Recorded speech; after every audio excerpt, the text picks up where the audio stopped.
Este fue el comienzo de una larga guerra entre la casa de Saúl y la casa de David, pero David se iba fortaleciendo y la casa de Saúl se iba debilitando. Estudiemos juntos 2 de Samuel, capítulo 3.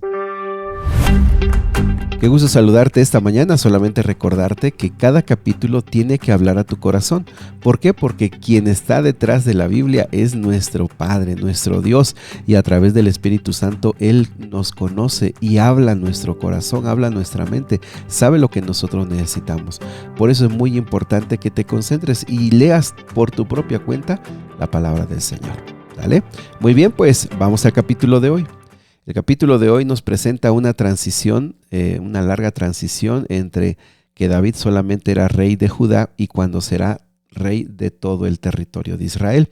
El versículo número 1 nos dice que hubo una larga guerra entre la casa de Saúl y la casa de David. Se considera que esa guerra, esos combates pudieron haber sido por un periodo de unos 5 años. 5 años estuvieron en conflicto. Sin embargo, en este conflicto David se fortalecía y Saúl iba cada vez más débil. Recordemos que realmente la casa de Saúl se mantenía por su general Abner, que por su egoísmo y también por el deseo de poder puso al hijo de Saúl que sobrevivió y entonces básicamente él gobernaba detrás de este hijo. Del versículo 2 al versículo número 5 nos presenta los hijos que le nacieron a David en Hebrón. Y algo interesante es que hasta este punto ya lleva 6 esposas.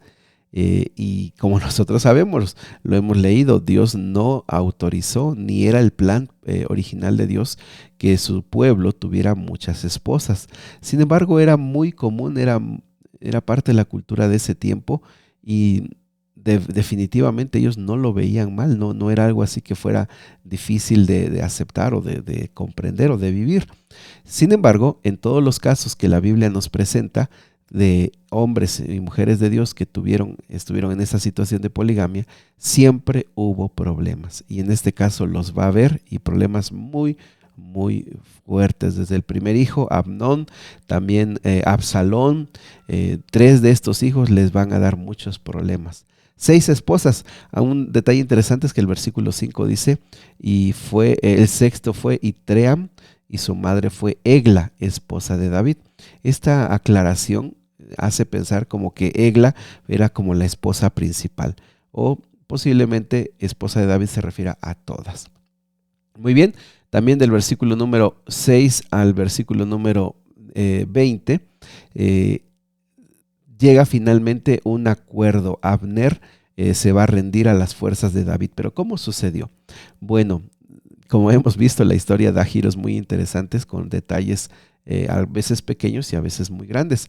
En este caso, Isboset, que era el rey de la zona norte de Israel, él acusó al general Abner de haberse acostado con una de las concubinas de su padre, llamada Rispa, versículo número 7. Esta acusación era muy interesante porque podrían entenderse de 2 formas.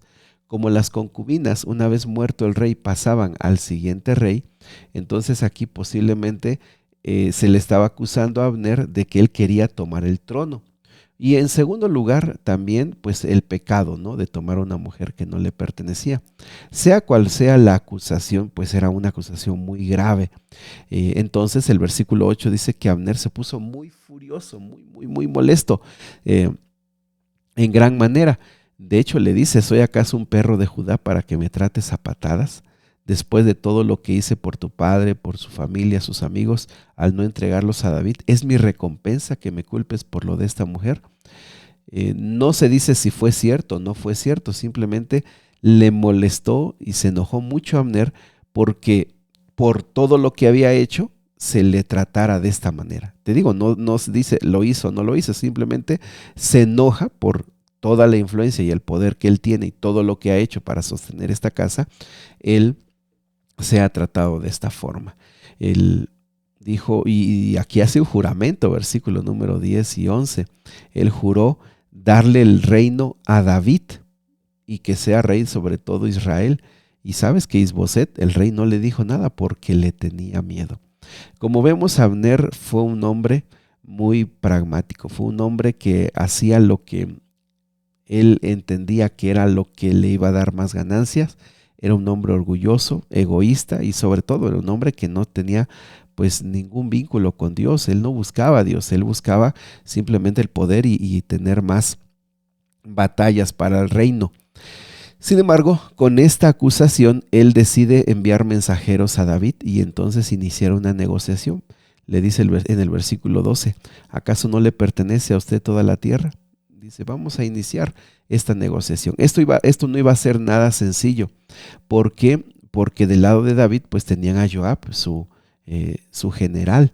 Entonces, por cómo se da la historia, se entiende que se pactó una cita, pero Joab estuvo fuera. Joab se fue como a combatir, como a hacer alguna incursión contra los filisteos, y entonces llegó Abner y entonces pudieron conversar.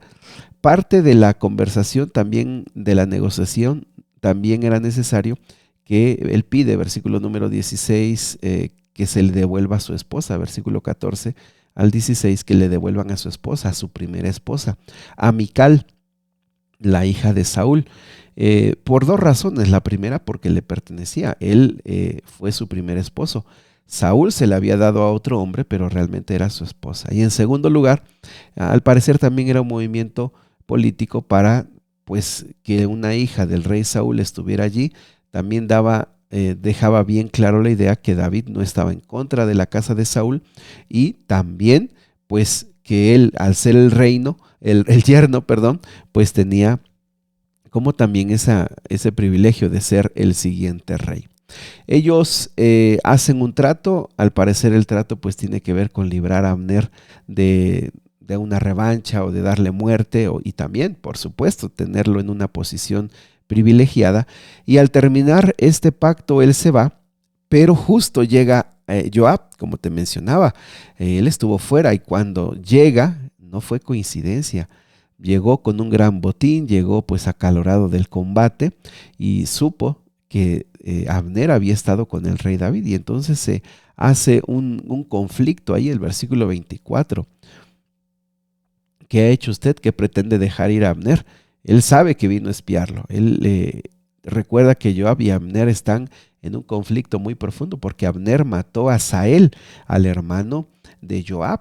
Entonces, detrás de David, sin saberlo David, Joab envía mensajeros a Abner y le dice que se regrese, que necesitan conversar algo a nombre de David.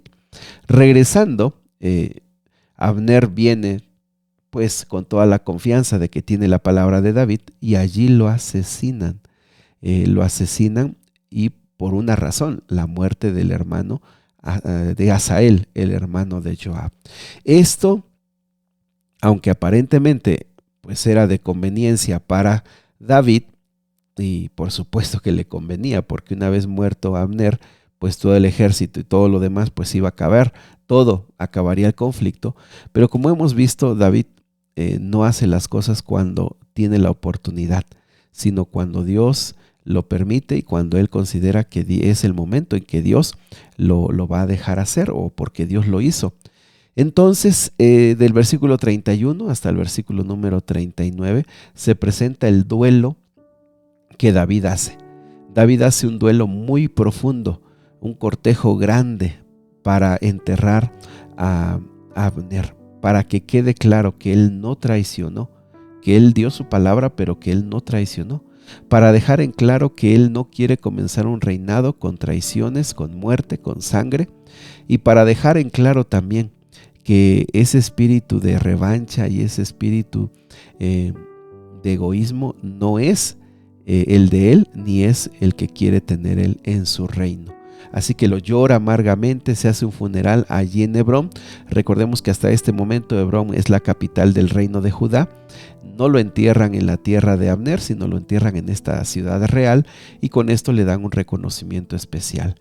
También David les dice al pueblo: ha muerto un príncipe, ha muerto un hombre grande, y la gente lo llora. Él ayuna y le ofrecen comida y él no quiere comer, y la gente ve en David que realmente no tuvo nada que ver con la muerte de este gran general Abner, malvado y todo como era, pero pues era el general y estuvo con Saúl pues hasta el último momento.